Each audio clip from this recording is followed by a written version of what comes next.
Ang ating pagboto ay ating karapatan at responsibilidad sa bansa. Kaya naman, sa ating pagpili ng kandidato, nararapat na malaman natin ang mga dapat gawin upang makapili ng karapat-dapat na opisyal sa ating bansa. Ang isang mabuting kandidato na mayroong mabuting educational background ay dapat na gawing standard sa eleksyon. Nalalaman dito ang mga kayang gawin at kaalaman na mayroon ang kandidato. Malapit ng botohan. Sino iboboto mo? Para sa akin, si Rian yung iboboto ko. Nag-background research kasi ako kanina, tapos nakita ko yung educational background niya. Kasama sa pagbabackground research ang pagsisigurong walang record ng korupsyon sa pamamahala ang tumatakbong kandidato. Ang mabuting kandidato ay may maganda at malinaw na layunin sa pagtakbo.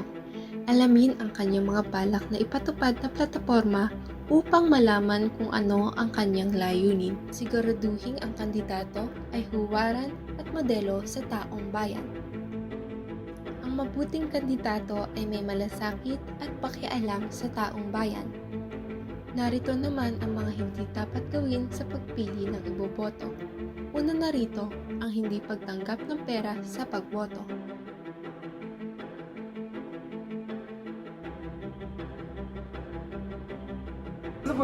Pero, alam mo na gagawin mo. Boto mo si Lian. Pangalawa, ay huwag iboto ang kandidato dahil lamang sa utang na loob, pakikisama at popularidad. Huwag tayo magpapadala sa mga matatamis na salita. Baka sino iboboto mo? Oo, si Jack yung iboboto ko. Palugi na kami sa negosyo namin, tinulungan na kami.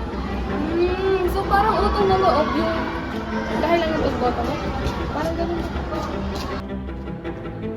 Ang mabuting kandidato ay hindi lahat ng nakikita ninyo sa popular na palabas sa telebisyon.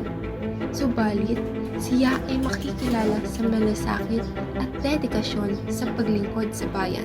Ay huwag tayong bumoto ng kandidatong immoral at mabisyo sa kanyang personal na buhay. Sapagkat ang ganitong pag-uugali ay nakakaapekto sa pagpapaunlad ng bayan. Itong flyers na ito, saksak mo sa baga mo. Ang moralidad ng isang lider ay may direktang koneksyon sa kanyang kakayahan at intensyon na maglingkod sa taong bayan. Maraming tao ang nahihirapan dahil sa hindi maayos na pamamalakad ng mga namumuno sa ating bansa. Hindi ba't napakasarap isipin na tayo ay nakakaranas ng isang masaganang bansa? Kung kaya't gawin natin itong inspirasyon upang mas maging matatag at isipin lagi ang ikakabuti ng bawat isa. Kinakailangan magdesisyon ng tama para sa ikakabuti at ikakaunlad ng ating bansa.